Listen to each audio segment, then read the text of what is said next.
Mr. Platinum Man 1989. For anybody that's interested in video games and gaming videos, check out my channel, Platano Games. That's my gaming channel, by the way. Now, this video is for all the wrestling marks and reviewers who swear that they know everything about professional wrestling and they swear that they know what's best for a company. I'm getting sick and tired of hearing you guys talk. I don't watch your videos. I watch some of you guys, the guys that I actually respect and enjoy. But most of you guys really need to lighten up and find another hobby, because you obviously do not know what you're doing or what you're talking about. The more you guys talk about wrestling, the more you guys prove that. Now, this is of course something that I've felt for a while, and after hearing a bunch of Bound for Glory reviews, it just solidifies that thought. Now, when I watch professional wrestling, I don't sit there and judge and critique every little thing like, oh, look, he almost slipped, botch, that wrestler is not good at that, more time should be dedicated to the X Division, blah, blah. I don't do that. I watch it, I see what happens, was it enjoyable, was the talent working hard, were they doing what they were supposed to, etc. And then I judge it based on that. I don't compare it to what I wished happened or what I think should happen or this or that, because that's all opinion, that's all personal stuff. That shouldn't have almost anything to do with what's going on the screen. Of course, it's the company's job to kind of reach the fans and present something that can, work with everyone. But at the end of the day, yeah, they are reaching the fans. Maybe not the super crazy wrestling marks who are obsessed with thinking that God has given them some kind of gift to critique wrestling, but for the most part, yeah, they reach most people. Now, I just feel that wrestling is not meant to be the way you guys make it. It's not meant to think into every single aspect of it before anything even happens. A lot of you guys say that you wish wrestling was back in the Attitude Era, back in the 90s, the way it should be, etc. Most of you guys were probably younger back then, probably kids. And guess what? When you guys were kids, you didn't sit there and critique everything. You didn't sit and say, oh, why is Godfather coming out with only 2 hoes? I think this is making him look like a weak pimp, and WWF needs to step it up if they want us to take him seriously as a Godfather. You didn't sit here and say, oh, I've never heard of Val Venus when I look up porn and masturbate. If WWE wants to solidify his position as a heel porn star, then they need to make it clear that that's not how you're supposed to watch wrestling. That's not how you're going to enjoy it.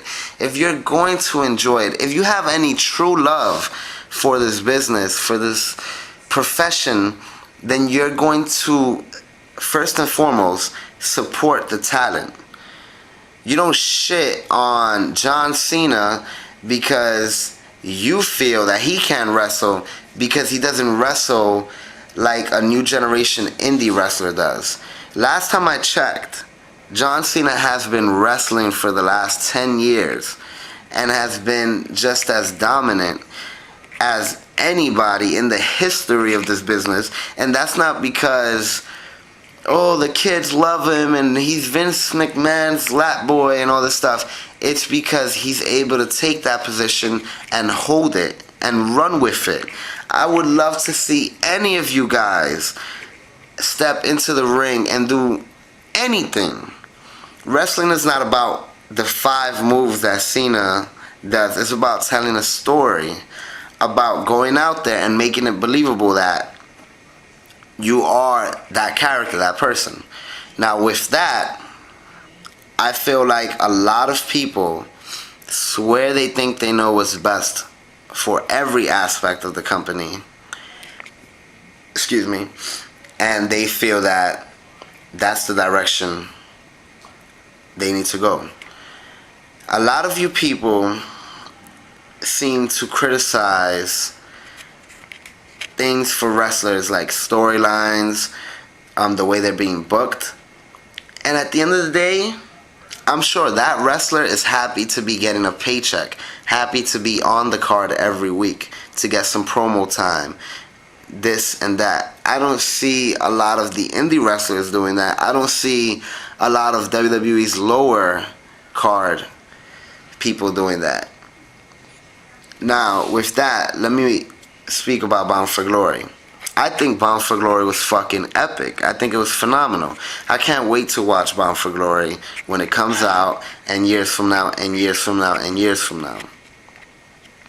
Now, someone will argue that Austin Aries should have won to solidify his heel turn, and so and so and so. I still don't consider what happened on Impact a full heel turn. So what if the nigga brainbusted somebody?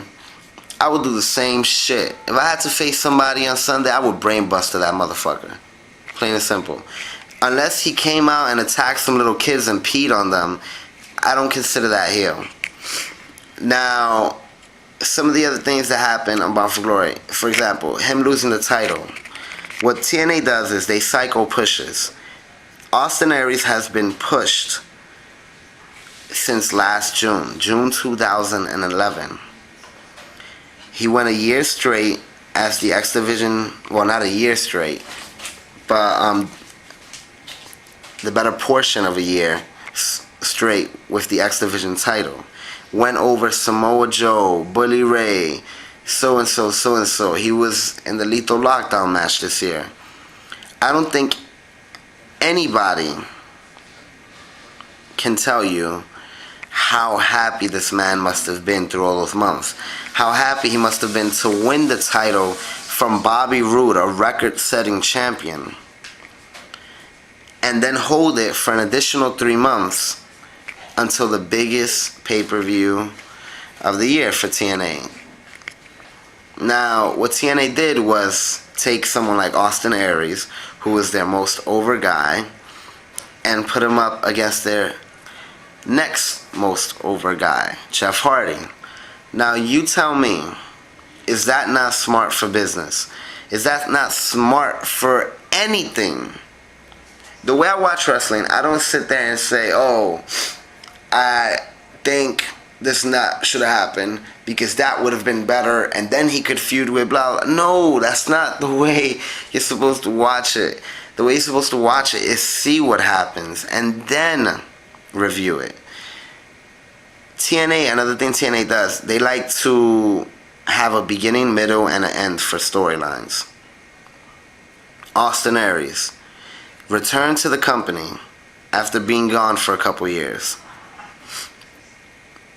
Eventually won the world title from the champion that wouldn't lose it. And then he lost it at the biggest pay-per-view of the year to the Bound for Glory series winner.